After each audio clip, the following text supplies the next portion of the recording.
నమస్తే అండి. ఇప్పుడు ప్రస్తుతానికి మనతో పాటు మేడం గారున్నారు. అడ్వకేట్ గారున్నారు.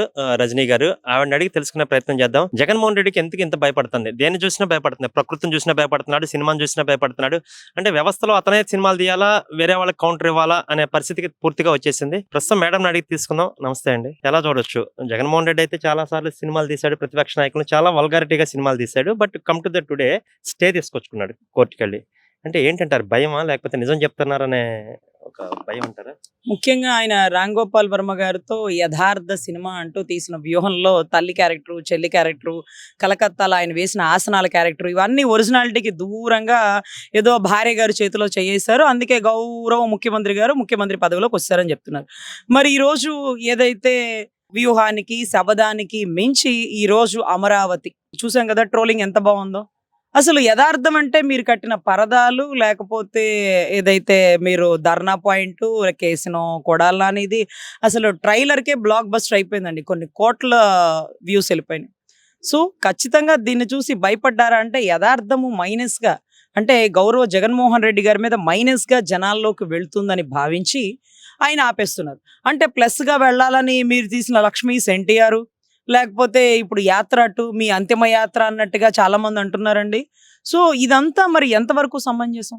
సో ఖచ్చితంగా ఈరోజు రాజధాని రైతులు పడ్డ బాధల్ని అన్ని జిల్లాల వాళ్ళకి, అన్ని రాష్ట్రాలకి తెలియజేసే ఉద్దేశంతో తీసినటువంటి ఈ సినిమా అడుగు అడుగున యథార్థం. ఎక్కడ చిన్న అబద్ధం ఉందో, ఎక్కడ చిన్న అస్పష్టత ఉందో మీరు చూపించాలా. అంతేగాని ఈ సినిమా ఆపితే మీకేం వస్తుంది? ఇప్పుడు సింహం సింగిల్ కదా వస్తుంది, ఎందుకని భయపడుతుందమ్మా ఈరోజు సింహం?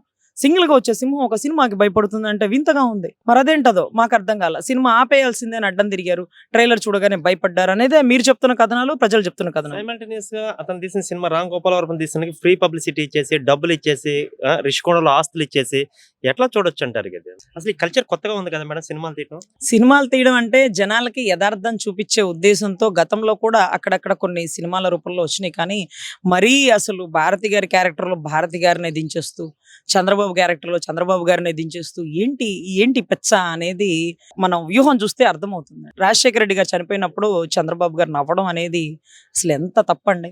తోటి ప్రత్యర్థులు కదా, వాళ్ళే అసలు బతికున్నప్పుడు కూడా ఎప్పుడు ఇంత ఇదిగా అనుకోలేదండి. కానీ అదొక తప్పు. ఆయన శీర్షాసనంతో ఉన్నాడంట. కలకత్తాలో ఏ ఆసనంలో ఏ హీరోయిన్తో ఉన్నారో మనకే తెలుసు. అంతా ఇంటి గుట్ట ఈశ్వరుడికి ఇరుక అని రామ్ గోపాల్ వర్మకు తెలియదా అండి? మేడం ప్రత్యర్థులు అంటున్నారు కానీ నిజంగా పొలిటికల్ రైవలరీ ఉండొచ్చు. కానీ మరి ఇలాగ జగన్మోహన్ రెడ్డి లాగా దిగజారు స్థాయి రాజకీయం, దిగజారు స్థాయి విలువలు లేనటువంటి రాజకీయం ఇప్పుడు ఆల్మోస్ట్ ఎవరూ లేరు. మీరు అన్నట్టు సింగిల్ గానే వస్తున్నాడు. సింహం సింగిల్ గానే వస్తుంది. నాకేం భయం లేదంటాడు, సినిమాని చూసి భయపడ్డాడు. అది ఎలాగండి, ఎలా ఉందంటే చాలా ఆశ్చర్యంగా ఉందండి. నేను ఎంతమంది అయినా కలిసినండి, నాకేం భయం లేదు అన్నాడు. ఒక సినిమా కూడా కాదండి, ట్రైలర్ చూస్తే వణికిపోయాడంటే నీకు భయం లేదా జగన్మోహన్ రెడ్డి అని అడుగుతున్నటువంటి అమరావతి రైతులు. మా కష్టాలు కన్నీళ్లు ఏదైతే మీడియా ముఖంగా బయటకు వచ్చినవే యథార్థంగా తీసి చూపించినవి. ఈరోజు 3 పంటలు పండే భూమిని 33,000 ఎకరాలు ఇచ్చినప్పుడు మీరు ప్రత్యర్థిగా ఉన్నప్పుడు ఇంకా భూమి కావాలి, ఇక్కడే ఇల్లు కట్టుకొని డెవలప్ చేస్తా, ఉద్ధరించి చేస్తానన్న విషయాలు కూడా దాంట్లో పొందుపరుచున్నాయి. కానీ మేము అక్కడ భారతి గారి క్యారెక్టర్ హీరోయిన్ తీసుకురాలేకపోయాం. కానీ కొడాల నాని అనే క్యారెక్టర్ని తీసుకొచ్చాం, కేసును డాన్సులు చూపించాం. ఇంకా సినిమాలోకి వెళ్తే ఇంకా చాలా మంది వచ్చేవాళ్ళు, నత్తి బొత్స గారు కూడా వచ్చేవాళ్ళు. సో అమరావతిని శ్మశానం అని సంబోధించిన ఆయన ఇంకా చాలా మాట్లాడారండి. ఆశ్చర్యకరమైన విషయం ఏంటంటే బీజేపీతో పొత్తు గురించి వెంపర్లాడుతుంది జగన్మోహన్ రెడ్డి అండ్ కో. మళ్ళీ అదే టీడీపీ పని చేస్తా ఉంటే చాలా విమర్శనాత్మకంగా విమర్శించి మాట్లాడుతూ ఉన్నాడు. ఎట్లా చూడొచ్చండి బీజేపీతో పొత్తు పెట్టుకోవడం అనేది? టీడీపీకి వాళ్ళిద్దరికి రాష్ట్ర ప్రయోజనాల కోసమేనంటారా? మీ అభిప్రాయం ఏంటి సూటిగా చెప్పండి. సార్ సూటిగా ఈరోజు సెంట్రల్ సపోర్ట్ లేకపోతే రాష్ట్రంలో ఎలక్షన్స్ లో రక్తపాతం చిందించడానికి సిద్ధమైనటువంటి గౌరవ జగన్మోహన్ రెడ్డి. సినిమా ఉందంటారా జగన్ కి? ఎందుకు ఉండదండి? అంటే అరే చిన్న ఆయన చనిపోయింది ఎవరి వల్ల అనుకుంటున్నారు? మీ వల్ల, నా వల్ల, లేకపోతే ఆ ప్రత్యర్థుల వల్ల, నారాసుర రక్త చరిత్ర వల్ల, ఆదినారాయణ రెడ్డి బీటెక్ రవే? ప్రపంచానికి తెలియకముందే గౌరవ జగన్మోహన్ రెడ్డికి తెలుసు, ప్రతిదీ తెలుసండి. ఈరోజు ఒక మనిషి ముసలాయన్ని చంపాలంటే ముక్కు మూతీసి చంపచ్చు, కానీ గండ్రగొడ్డలతో ఎందుకు చంపాడంటే నేను చంపితే ఎలా ఉంటుంది, నీ ఇంటికి వస్తాను, నీ ఇంటికి వస్తాను, బాలకృష్ణ సినిమా డైలాగ్లే కానీ ఈయన నో డైలాగ్స్, ఓన్లీ యాక్షన్స్ చూపించినటువంటి పరిస్థితి. సో ఇటువంటి పరిస్థితుల్లో మనం ఖచ్చితంగా ఈరోజు అమరావతి ఫైల్స్ ఏదైతే సినిమా ఉందో దీన్ని జనాల్లోకి తీసుకురావడానికి కానీ ఎందుకని ఆలోచించారు, సింహం ఎందుకు భయపడింది, సింహం అడవి సింహమైనా గ్రామ సింహమా అంటూ అనుమానాలు. పొలిటికల్ కాసేపు పక్కన పెడదాము. కానీ అందరూ ఏం మాట్లాడుతున్నారంటే మళ్ళీ జగన్ వస్తాడు అంటే ఏంటంటారు? ఇది ఓవర్ పబ్లిసిటీయా, లేకపోతే ఈయన క్యాంపెయినింగ్ అలా చేయించుకుంటున్నాడా? ఎట్లా చూడొచ్చు? మళ్ళీ మా ఓడే వస్తాడు అంటే ఏం చూసేస్తారండి? ఒక చెల్లి కాదన్నది, తల్లి కాదన్నది, జనాలు కాదన్నారు, నమ్ముకున్న నాయకులు కాదు, నెల్లూరు జిల్లా మొత్తం ఖాళీ అయింది. ఏంటంటారు వాళ్ళ కాన్ఫిడెన్స్ ఏంటి? కాన్ఫిడెన్స్ ఏంటంటే చెట్టు మీద దయ్యం నాకేం భయం, చెట్టు మీద దయ్యం నాకేం భయం. చెట్టు మీద దయ్యం ఉంది. ఆయనకి భయమే. కానీ ఆ పదం చెప్పుకుంటూ ఎలక్షన్ వరకు వెళ్ళగలిగితే చాలండి. ఎలక్షన్ కోడ్ రిలీజ్ అవ్వగానే ఆయన సంచి సబేళా సర్దుకొని సీబీఐ చెరసాల్లోకి వెళ్ళిపోయే పరిస్థితి ఉన్నాయి. వాయిదాల పర్వం నడుస్తూ ఉంది. సో సెంట్రల్ మన పక్షాన ఉంది, సెంట్రల్ వాళ్ళ పక్షాన పోయింది అనేటప్పటికే సగం భయం కలిగిందండి. ఈరోజు పెట్టుబడులు పెట్టి ఎమ్మెల్యేకి ఎంపీకి పోటీ చేసే వాళ్ళు వెనక్కి తగ్గుతారన్న ఉద్దేశంతో వై నాట్ 175 అంటున్నారు. కానీ ఆయనకి దమ్ముంటే పులివెందులో గెలవగలుగుతారా సార్? నిజంగా బీటెక్ రవి అన్న మీద వచ్చినటువంటి సానుభూతి నిన్న మొన్నటి రోజు ఆయన్ని అరెస్ట్ చేసి తన్ని జైల్లో వేసిన బయటకు వచ్చి నేనే పోటీ చేస్తా జగన్మోహన్ రెడ్డి చచ్చే చివరి వరకు పోటీ చేస్తా, నేనేమన్నా అనాథని అనుకుంటున్నావా అంటూ మాట్లాడినటువంటి తరుణం. గతంలో ఇప్పుడు వివేకానంద రెడ్డి గారి కూతురు వచ్చి ఈ ప్రచారం చేస్తుంది, మా నాన్నగారి అంతిమ కోరిక ఏది, అవినాష్ రెడ్డి గారు ఎలక్షన్ చేయకూడదు, ఇతను గెలవకూడదు, జగన్మోహన్ రెడ్డి ప్రత్యర్థులు ప్రతి ఒక్కరు. సో షర్మిలమ్మ చేస్తుంది, నువ్వు అసలు అన్నవేనా? నువ్వు వాళ్ళని వీళ్ళని తిట్టించినావంటే ఒక అర్థం ఉంది, నన్ను కూడా తిట్టిస్తావా? నువ్వు రాజశేఖర రెడ్డి బిడ్డవేనా? రాజశేఖర రెడ్డి అని 110 సార్లు దొరుకుతుంది. అసలు కాంగ్రెస్ పదం మర్చిపోయి రాజశేఖర రెడ్డినే తలుచుకుంటుంది. ఎవరమ్మా నువ్వు అంటే నేను రాజశేఖర రెడ్డి కూతురున్నాడు, ఆయన రాజశేఖర రెడ్డి కొడుకు అంట. అసలు రాజశేఖర రెడ్డి ఎవరు?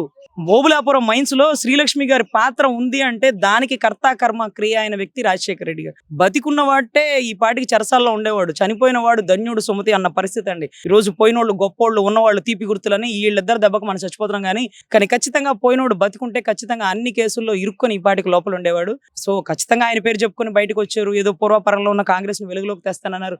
వీళ్ళకంటే 100 రెట్లు కాంగ్రెస్ బెటర్ ఏమో. సో ఖచ్చితంగా రాష్ట్ర ప్రజలు ముఖ్యంగా అభ్యర్థులు ఎవరైతే ఉన్నారో ఎక్కడ వచ్చిన గుటికి అక్కడికే వెళ్ళిపోతామంటూ కాంగ్రెస్ గూటికి వెళ్ళిపోతున్న పక్షులు. వైసీపీ ఖాళీ అయిపోతుంది. వాలంటీర్లనే ఈ రోజు అభ్యర్థులుగా పెట్టే పరిస్థితి. డబ్బులు ఎవరు తీయట్లేదు. అంతవరకు చివరి వరకు ఛాన్స్ మనకే ఉంది, వై నాట్ 175 అంటున్నారు. కానీ అభ్యర్థులు తాడేపల్లి తలుపు తట్టట్లేదు. గౌరవ ముఖ్యమంత్రి గారి పిలుపు వచ్చినా రాకుండా పారిపోతున్నారు. నిన్న మొన్న బంగారపు వాచి ఇచ్చినటువంటి ఎంపీ అభ్యర్థి ఎవరైతే ఉన్నారో ఆయన దుబాయ్ లో దాక్కున్నారు. అదేల ప్రభాకర్. వీళ్ళందరూ ఎవరండి?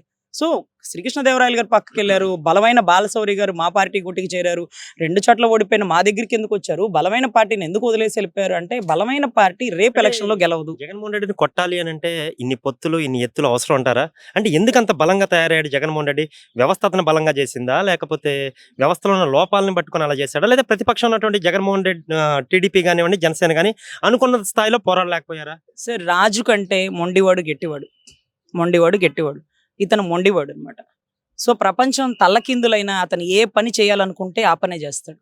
ముఖ్యంగా దీంట్లో అడుగడుగున ఆయన చేస్తున్న ప్రతి విషయంలో ఈ పని చేస్తే ఇబ్బంది, ఈ పని చేస్తే పెట్టిన జీవో కూడా వెనక్కి వచ్చింది అంటే ఏదైతే ఆ జీవోని మళ్ళీ ఆయన పెట్టడానికే ముందుంటారు. ఆయన ఏ రోజు వెనక్కి తగ్గరు.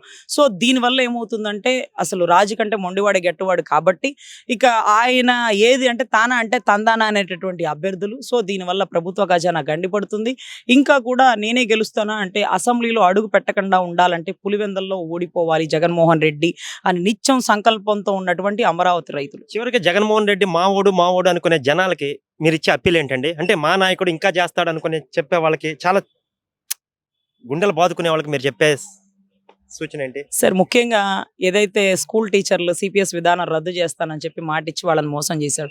కరెంటు బిల్లులు 9 సార్లు పెంచారు, బస్ ఛార్జీలు 4 సార్లు పెంచారు. వీటన్నిటికంటే మించి దళితుల మీద జరుగుతున్న దాడులు, ఎస్సీ నా బీసీ అన్నవాడు 125 అడుగుల శిలా విగ్రహం అంబేద్కర్ విగ్రహాన్ని పెడుతూ ఈరోజు సుబ్రహ్మణ్యాన్ని చంపేసిన అనంతబాబుని పక్కన కూర్చోబెట్టుకున్న విగ్రహావిష్కరణ చేయడం. అదే రకంగా కోడికత్తి సీనికి సంబంధించిన సావిత్రమ్మ తల్లి ఆవేదన గురించి ఆయన అర్థం చేసుకోలేకపోవడం. ఇంకా వైసీపీలో ఉండే దళితులు కూడా మీరు భావించాలి, నా ఎస్సీ నా బీసీ అంటే ఈ రోజు బీసీలకు ఏం చేశారు అంటే ఓడిపోయే చోట్ల బీసీలకు సీట్లు ఇస్తున్నారు. ఎంత దారుణంగా చేస్తున్నారంటే ఈ రోజు పూర్తిగా కొల్లగొట్టిపోవాలి, బీసీలు ఎస్సీలు నిర్మానుష్యం అయిపోవాలి, మీరు ఉన్నోళ్ళు అడ్జస్ట్ అయ్యి సర్దుకుని వెళ్ళిపోండి, మన పార్టీ మళ్ళీ రాదన్న విషయం తెలుసుకున్నటువంటి గౌరవ జగన్మోహన్ రెడ్డి గారు. థ్యాంక్ యూ అండి. ఇది లాయర్ రజనీ గారు చెప్తుంది ఏంటంటే ప్రజలు కూడా ఆలోచించుకొని ఓటేయాల్సిన పరిస్థితి. సింహం సింగిల్ గా రావడం లేదు, సింగిల్ చేశారు. ఒక పక్కన కుటుంబ వ్యవస్థ కానివ్వండి, ఒక పక్కన నమ్ముకున్న నాయకులు కానివ్వండి, ఎవరు కూడా జగన్మోహన్ రెడ్డి పక్షాన్ని నిలబడే పరిస్థితి లేదు. కాబట్టి ఎవరైతే జగన్మోహన్ రెడ్డి నా వాడు అనుకునే వాళ్ళకు కూడా అందరూ ఆలోచించుకొని ఓటేయాల్సిన పరిస్థితి అయితే వచ్చిందండి. Thank you.